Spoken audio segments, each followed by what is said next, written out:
On May 28, 1973, a family of divers descended into the shaft, a deep and dangerous sinkhole near Mount Gambier, South Australia. By the time they reached the rock pile at 180 feet, the dive was already going wrong. Poor visibility and rising tension among the group turned a routine exploration into chaos. Some divers signaled they were returning, while others pressed deeper into the cavern's dark, silt-filled tunnels. What happened to them? In this video, we will dive deep into the tragedy of the Mount Gambier cave diving accident. The family of divers came to explore a sinkhole called the Shaft near Mount Gambier, South Australia. These weren't tourists or casual swimmers. They were experienced divers who wanted to take on the challenges of this deep and mysterious cave. Their names were John Bockerman, Peter Burr, Christine Millett, Glenn Millett, Stephen Millett, Larry Reynolds, Gordon Roberts, Robert Smith, and Joan Harper. Joan didn't plan to dive that day. She stayed above ground to help the team and keep things organized while the others ventured below. The group arrived on May 26, 1973, excited and prepared, or so they thought. They had already done one dive the day before. That dive went smoothly, and they felt ready to explore deeper into the cave. They wanted to see the cave's underwater beauty up close. They had their scuba gear, lights, and a shot line to guide them down and back. But the shaft is no ordinary cave, and things can go wrong quickly if you're not careful. Let me explain what makes this cave so tricky. The shaft starts as a narrow hole in the ground, only about 3 feet wide. Divers and their gear have to be lowered into the opening using ropes. Once you get inside, you find yourself in a huge underwater chamber. It's about 460 feet long and 260 feet wide. Imagine a space as big as several football fields. There's a rocky pile under the opening, rising to about 118 feet below the water. It looks stable, but loose rocks cover it, and the area is dangerous. The cave gets darker and more dangerous the deeper you go. 2 main tunnels branch off from the main chamber. One slopes northwest and reaches a depth of about 260 feet. The other tunnel heads east, going down as far as 407 feet before hitting a horizontal floor. These tunnels are tight, dark, and filled with silt. The moment you disturb the silt, it clouds the water, making it impossible to see. On May 28, the group planned to dive again. Their goal was to descend to the rock pile, explore its edges, and then return. They had no intention of going into the deeper tunnels. That was a rule most divers followed, and for good reason.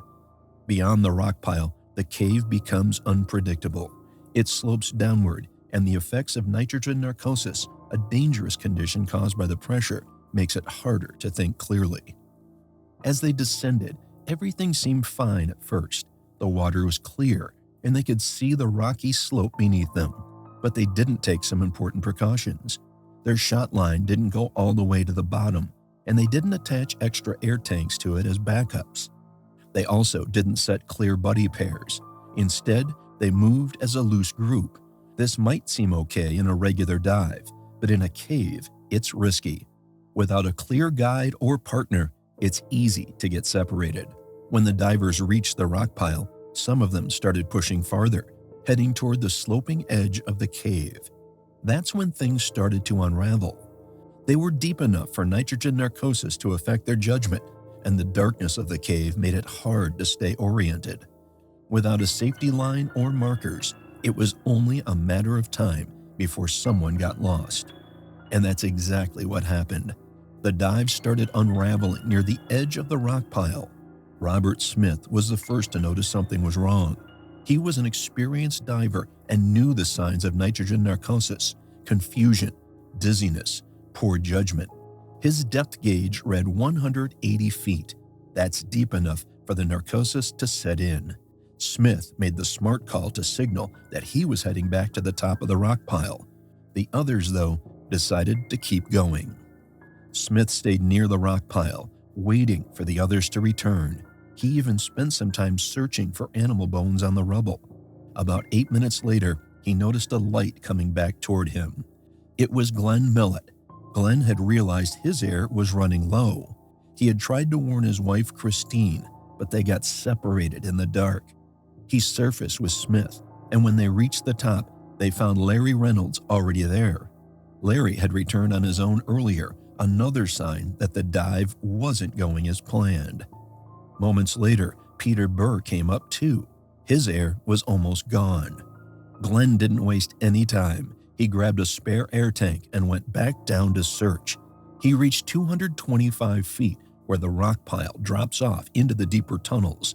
It's a dangerous spot, especially with visibility getting worse. The silt had been kicked up, turning the water into a thick cloud. Glenn found Stephen Millett's torch and camera near the edge, but saw no sign of anyone. Peter Burr also went back into the cave for one last look. He searched, but found nothing. At this point, the group realized the remaining divers weren't coming back alive. Christine and Gordon had tried to return to the rock pile, but instead of following the slope they came down, they swam straight up. They ended up in a dome in the ceiling with no way out. Larry later said he saw their lights moving frantically as they searched for an exit. Gordon even signaled that they were lost. The last anyone saw of them, they looked frightened. Likely out of air and surrounded by silt, they drowned. Their bodies were found together later beneath the ceiling dome. Meanwhile, John Bockerman had gone deeper into the cave. Someone saw him swimming downward, strong and determined, but he was likely confused from severe nitrogen narcosis. He didn't realize he was heading to his death. Stephen Millett's final moments are less clear.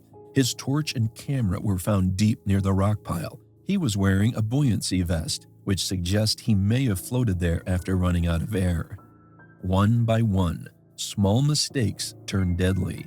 Poor visibility, narcosis, and the lack of a clear safety plan left 4 divers trapped. What should have been an adventure ended in tragedy. The day after the accident, police divers from the Underwater Recovery Squad began searching the shaft. They reached depths of 200 feet, but the search was brief and unsuccessful. Chief Inspector Wallace Budd admitted the team was unprepared for such dangerous conditions. They called it a learn-as-you-go effort, but nothing about this cave allowed room for error. Another attempt the following day also failed, and the police postponed their efforts, knowing they needed better training and help from the Navy. Months passed with no progress. Then, in January 1974, a television crew filming a documentary about cave diving got permission to enter the sinkhole. On January 22nd, their powerful lights illuminated the cave, and one of the crew spotted something unexpected, a body. They surfaced immediately and reported it. The next morning, police recovered the body of Stephen Millett, identified by his equipment and dental records. The landowners, uncomfortable with having bodies on their property, allowed an amateur team from Melbourne to assist. But in March 1974, the police team returned with improved equipment and training. On March 9th, diver R.G. Traynor located the bodies of Christine Millett, Gordon Roberts, and John Bockerman. John's body was deeper at 215 feet. Efforts to recover him failed multiple times due to narcosis and poor visibility.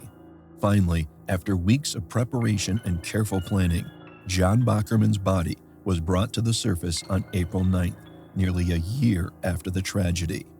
The investigation found that all 4 divers died from running out of air, leading to hypoxia and drowning. Despite their experience, they were not prepared for the dangers of cave diving. This was the story of the 1973 Mount Gambier cave diving accident. If you like this story, don't forget to check some of our other videos out. Until next time.